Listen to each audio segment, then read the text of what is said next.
हरि ओम. योगदास जय गणेश जोशी यांनी प्रवचनांमधून सांगितलेले कथामृत क्रमांक 234 साक्षी. एकदा एका साधूचे 4 शिष्य आपल्या गुरूंना विनवू लागले की गेली अनेक वर्षे ते आश्रमात अध्ययन जप तप करत आहेत, तेव्हा आता त्यांच्यावर गुरुकृपा व्हावी आणि त्यांना पुढील अभ्यासाचे मार्गदर्शन गुरूंनी करावे. साधूने त्यांची परीक्षा घ्यायचे ठरवले. साधूने त्या प्रत्येकाला एक एक पेरू दिला आणि सांगितले की हा पेरू कोणीही पाहत नसताना खा आणि मग माझ्याकडे तुम्ही चौघेही एकदम पुढील आध्यात्मिक धडा घ्यायला या.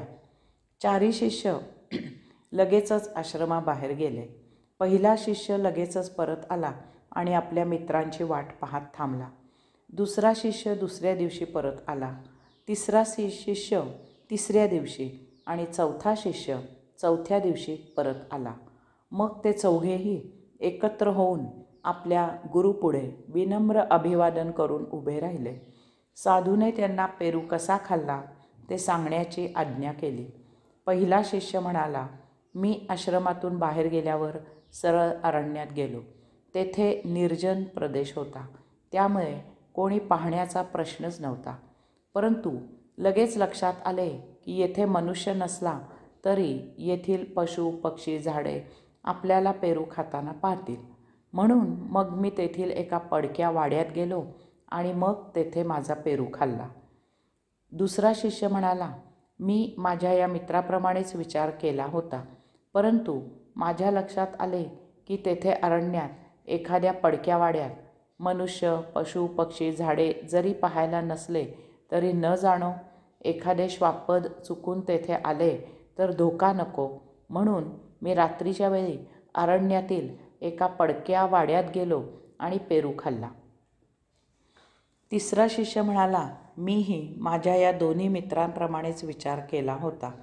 त्याचप्रमाणे मीही अरण्यातील एका पडक्या वाड्यात गेलो. रात्रीच्या वेळी गेलो होतो, परंतु माझ्या लक्षात आले की इतर कोणी जरी पाहिले नाही तरी माझे डोळे पेरू पाहत आहेत. तेव्हा त्यावेळी मी परत आलो आणि मग दुसऱ्या रात्री मी माझे डोळे वस्त्राने घट्ट बांधले आणि मग पेरू खाल्ला.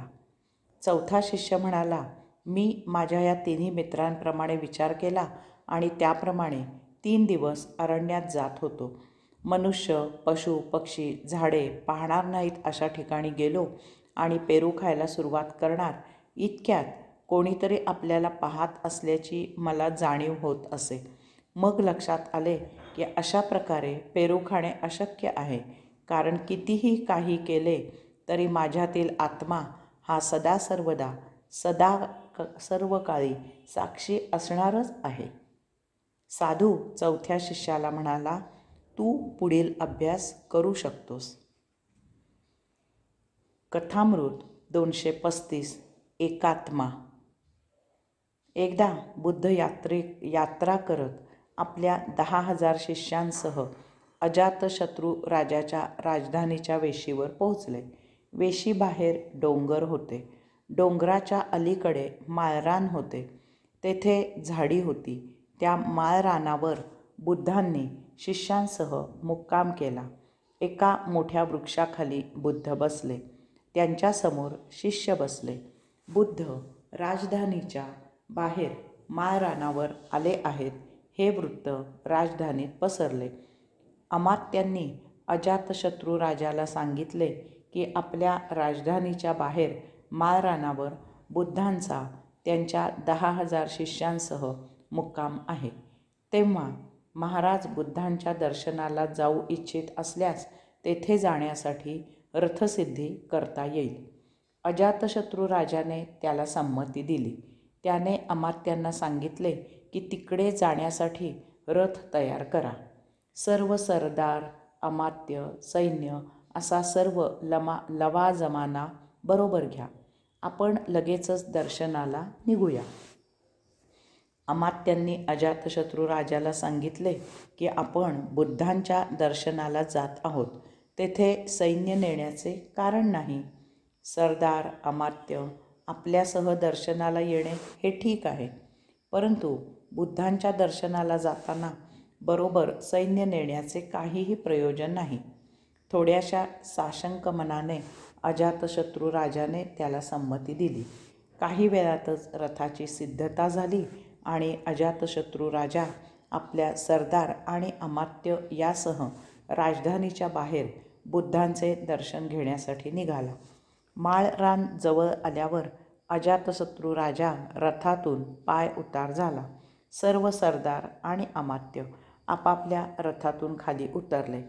अजातशत्रू राजा आणि त्याचे सरदार आणि अमात्य बुद्ध ज्या झाडाखाली बसले होते त्या दिशेने जाऊ लागले. इतक्यात अजातशत्रू राजाचे मन पुन्हा शंकेने भरून आले आणि त्याने म्यानातून तलवार बाहेर काढली. अमात्य अजातशत्रू राजाला म्हणाले की महाराज, आपण तलवार बाहेर कशासाठी काढली आहे?